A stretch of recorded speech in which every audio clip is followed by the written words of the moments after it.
Hello everyone, this is Mr. Underkoffler, and today we're going to pick it up from where we left off in the last video for the guided notes called Writing Algebraic Equations. And last time we got the whole way through number 5, so we're going to pick it up here at number 6. I'll read the whole problem to you, then we'll define our variable, then we'll go back and we'll put it together, the equation, piece by piece, by translating each part of the sentence. So it says a rock was on a cliff at 29 feet above sea level. It rolled down a diagonal slope at an average speed of 7 feet per second. How many seconds did it take for the rock to get to the valley below, which was 55 feet below sea level? All right, the question is asking us how many seconds did it take? So this is how I know that my variable should represent the number of seconds. Now, I don't have to write the whole thing out, the number of seconds it takes to get to the valley below. We can just keep it rather simple here. Don't just say seconds though. Let's say the number of seconds or the amount of seconds or the phrase how many seconds. So that way we're clear that it's the unknown number of seconds that we're trying to solve for. All right, we're now going to go back and we're going to translate the equation piece by piece. And anytime we have something that has a mathematical meaning, we're going to go ahead and write down what it means. So it says a rock was on a cliff at 29 feet above sea level. Well, 29 means 29. If it's above sea level, then that needs to be a positive 29. It rolled down a diagonal slope at an average speed of 7 feet per second. Okay, let's stop right here. 7 obviously means 7, of course. Feet per second. All right, we've talked about how the word per or the word each or the word every can often mean multiplication. And if our speed is 7 feet per second, then that means we're going to take 7 times the number of seconds. Well, do we know the number of seconds? Well, no, we don't. That is our variable. So that's going to be 7 times s. You might have heard of the idea that rate times time will give you distance. Well, that's actually happening here. We're taking 7 times the number of seconds to get the distance of how far we're going down the cliff, or down the slope, I mean. All right, let's keep reading. There's more numbers coming up later. It says how many seconds did it take for the rock to get to the valley below, which was 55 feet below sea level. All right, we know 55 means 55, but if it's below sea level, then that's going to be negative 55. All right, we have 2 blank spaces. This also happened on number 5 in the previous video, where after we translated piece by piece, we had 2 blank spaces that one of these spaces has to be the equal sign. The other space has to be, well, something else. So let's try to figure this out. Is this addition? Is this subtraction? Well, this isn't a total problem per se. So I'm not inclined to initially think that it's going to be addition. It did say that the rock is rolling down a diagonal slope.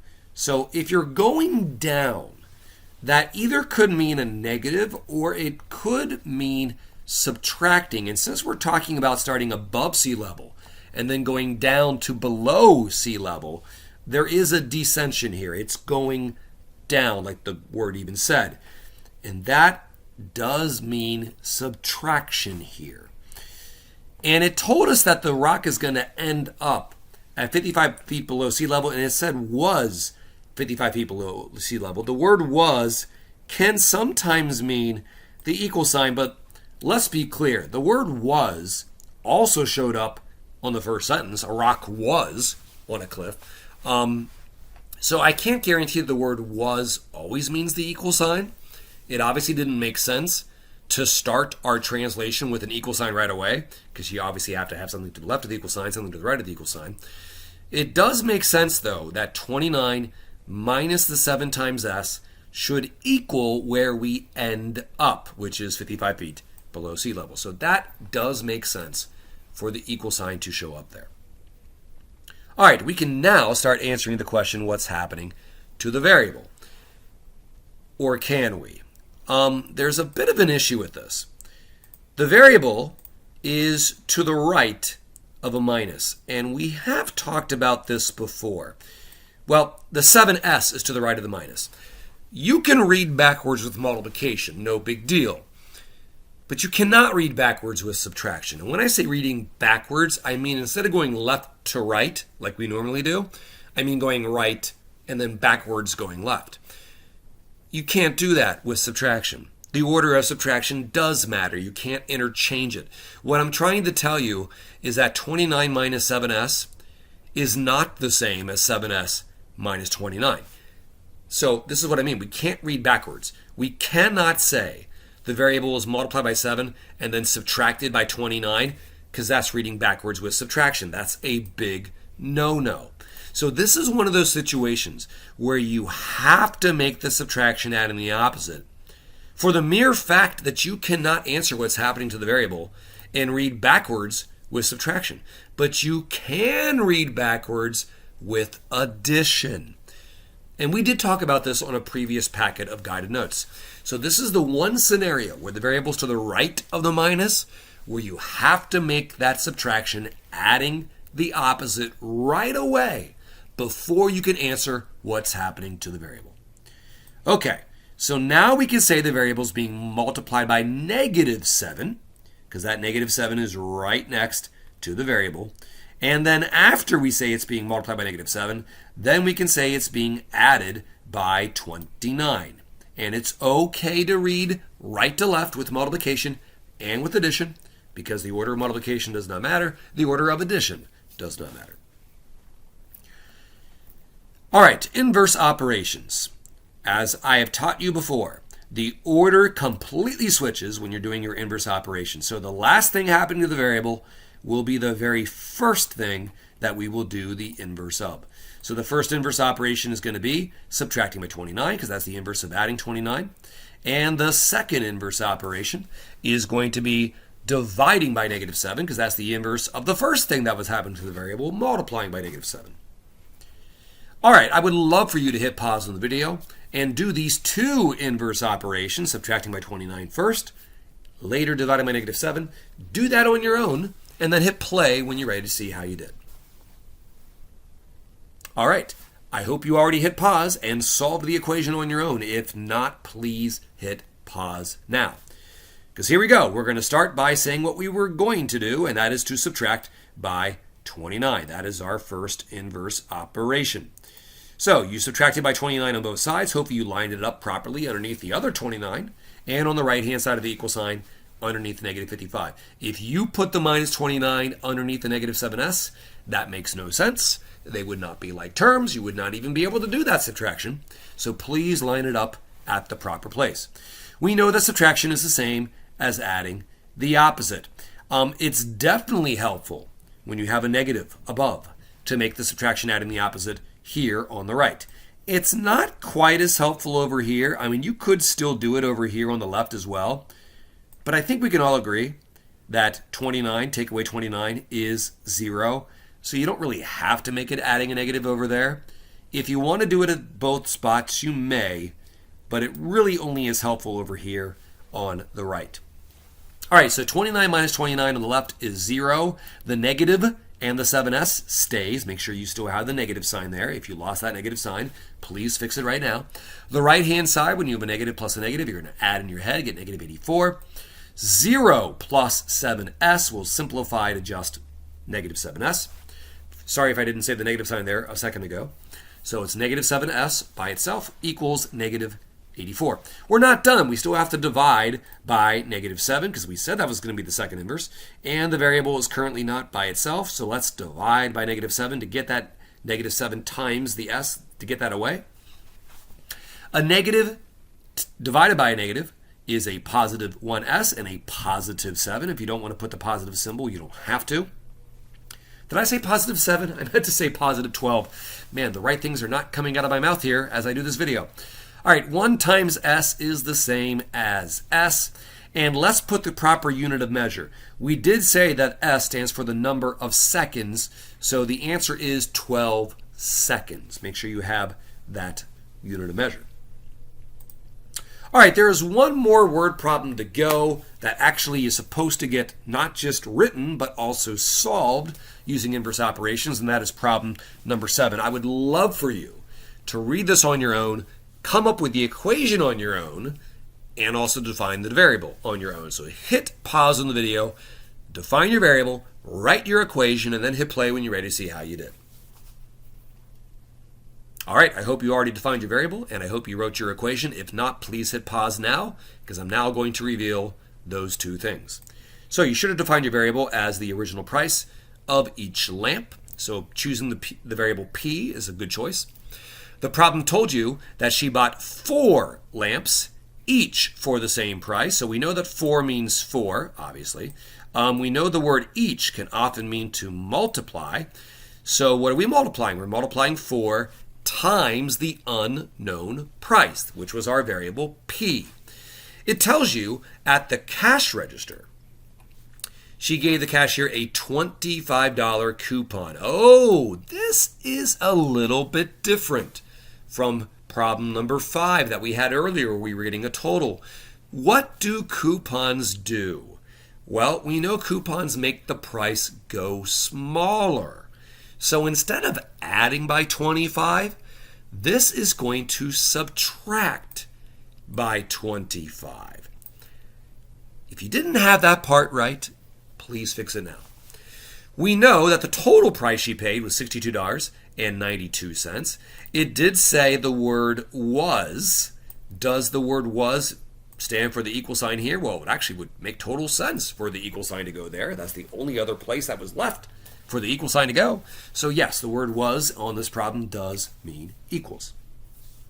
All right, now that we have the equation set up, it's time for you to go ahead and solve it on your own. I would like for you to figure out what's happened to the variable first and second, and what's the inverse operations that we're going to do first and second. So go ahead, hit pause on the video, figure out what's happened to the variable first and second, figure out the inverse operations first and second, and then solve it by using inverse operations on both sides. So do everything that remains for this problem, and then hit play when you're ready to see how you did. All right, I hope you have already done all the work for solving problem number 7. If not, please hit pause now. You said the variable was being multiplied by 4 and then subtracted by 25 because we had minus 25. The first inverse, got to switch the order from what was happening to the variable. So the first inverse comes from the inverse of subtracting by 25. That inverse would be to add by 25. Then we'll finally do the inverse of multiplying by 4, which would be dividing by 4. All right, hopefully you went ahead and did what we said we were going to do. You added by 25 on both sides. Before you can work down, since we had minus up here on the original equation, we're going to make that minus become adding the opposite. Sorry, that's a little messy there. Let me put that negative sign a little bit higher. Okay, that's better. And now we can work down. Negative 25 plus 25 is 0. The 4p does not disappear. It's still there. On the right-hand side, I hope you know that 25 is the exact same thing as 25.00. That's actually why I lined up the 25 the way that I did. We really do not need a calculator for this. 92 cents plus 0 cents is 92 cents. 2 plus 5 is 7. 6 plus 2 is 8. So this is 87.92. 4p plus 0, anything plus 0 is itself, so that simplifies to 4p. And now we can divide by 4 on both sides.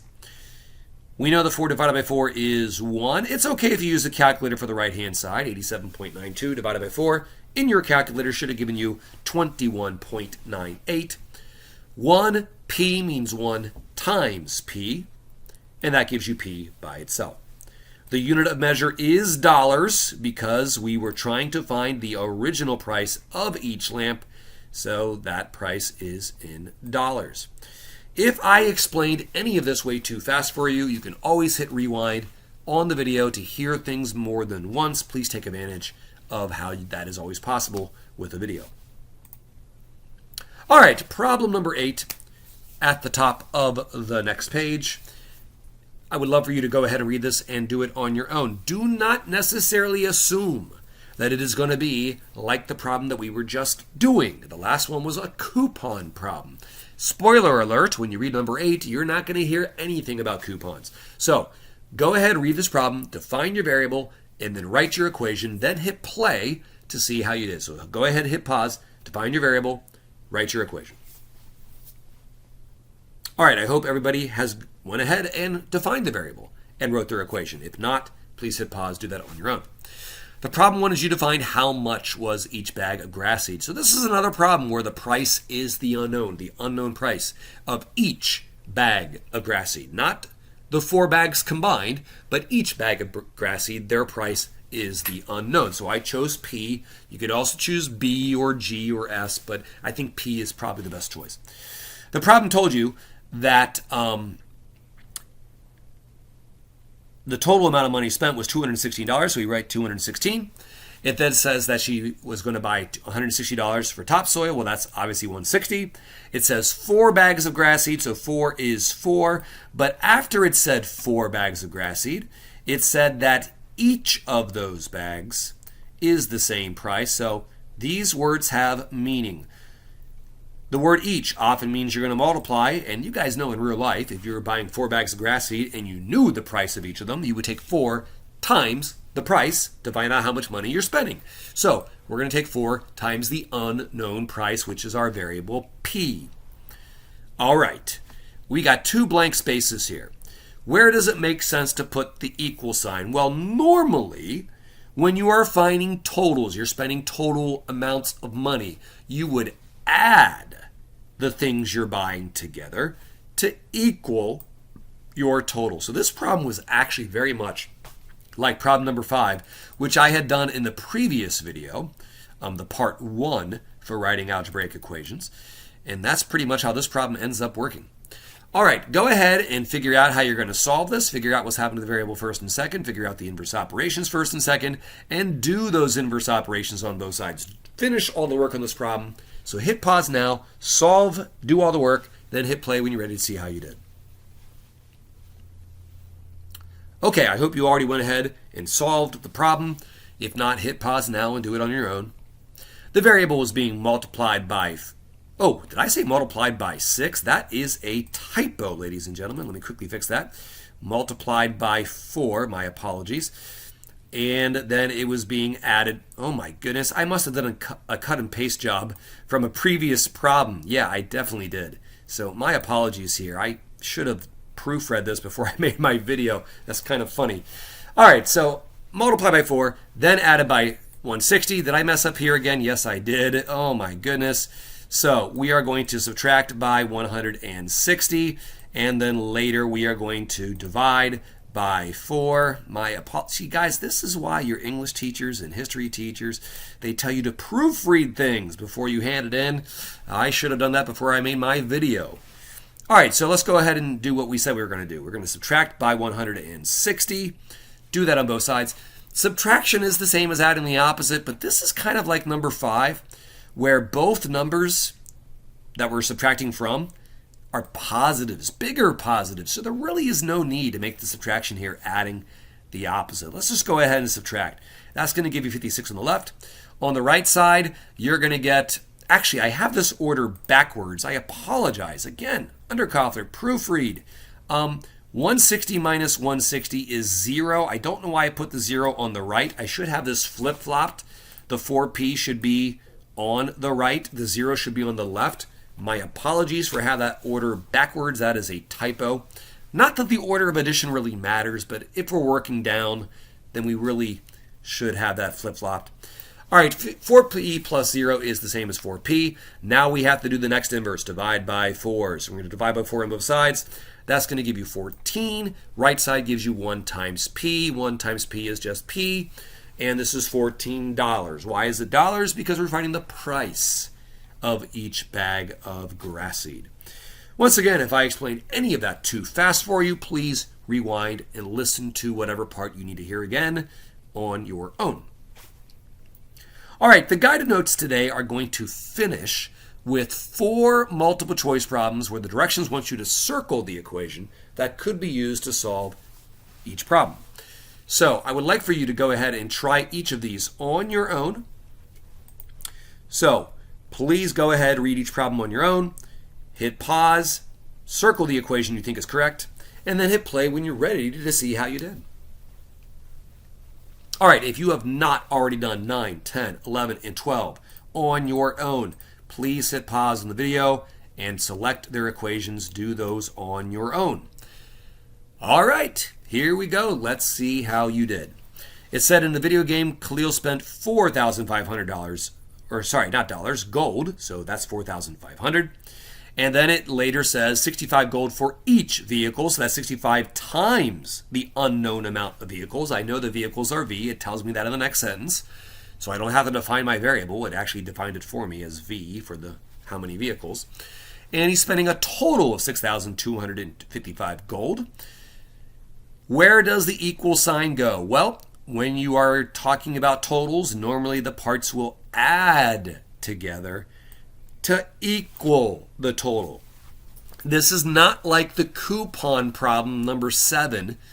There's no coupons here. We're not subtracting. It's not like number 6 where there was a descending down the hill, therefore we subtract. This problem has nothing like that. This is saying Khalil's spending gold on a fortress. He's spending gold on vehicles. You would add those things together to get the total amount of gold that he is going to spend.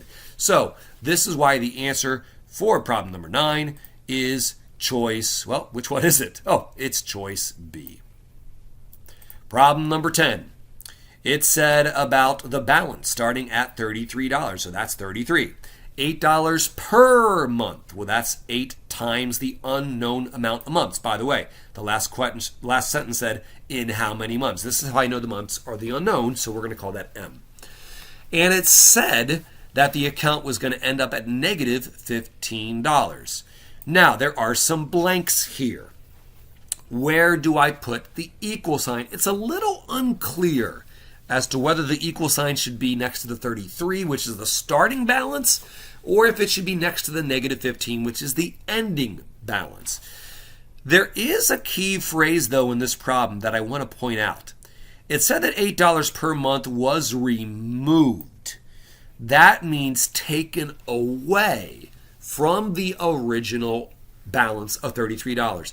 So that's why 33 minus 8M then equal to the ending balance makes sense. And you can see that equation does show up as choice A. Now, maybe you were thinking that you would instead take the ending balance of negative 15 and add it to the $8 per month that was originally being removed, and that would equal the starting balance. Well, I'm going to be honest with you. That is an alternate way of doing this problem, and it actually would work. But that equation does not show up. I know choice B almost looks like that, but it's actually very different. It's the $33 plus the 8M. Well, that's not going to work when the 8 was being removed from the $33. So the equation I set up over here on the left, that's the one that shows up. That is choice A. Problem number 11. It costs $30 per guess, so that's going to be 30 times the number of guests. It told you over here that G is the variable for the unknown amount of guests. We're also spending $900 on a DJ. We're spending a total of $5,430. So where do I put the equal sign? Well, this is another one of these total problems. The money you spend on the guests and the money that you spend on the DJ, you would add those things together to equal the grand total of money that you spend. This is very similar to problem number 9 and similar to number 8, the topsoil grass seed problem, and similar to problem number 5. All right, so what choice was it? It was choice D. And finally, problem number 12. This one was a little bit wordier. We're making a deposit. Okay, this problem talks about deposits, and it talks about withdrawals, and it's talking about the balance, which is the money that you end up with in your bank account. So let's do a quick vocabulary review. A deposit will increase the amount of money in your bank account. So that's kind of like adding a positive. A withdrawal is taking money out of your bank account. So that can either be adding a negative or it could be subtracting a positive. And if you understand that, then you're going to know that the 375 times the number of deposits, by the way, it said that he's making that deposit each month. So that's the idea of multiplied times the number of months. And it just so happens, since it's one deposit each month, then the number of deposits coincides with the number of months. So that's 375 times the number of deposits. And it's then going to have to be subtracting away the withdrawal, because the withdrawal takes money out of the bank account, whereas the deposits puts it in. So they are opposites here. The one is a positive, the other is subtracting away the $800. And then that would equal the ending balance of $4,075. As you can see, this is choice B.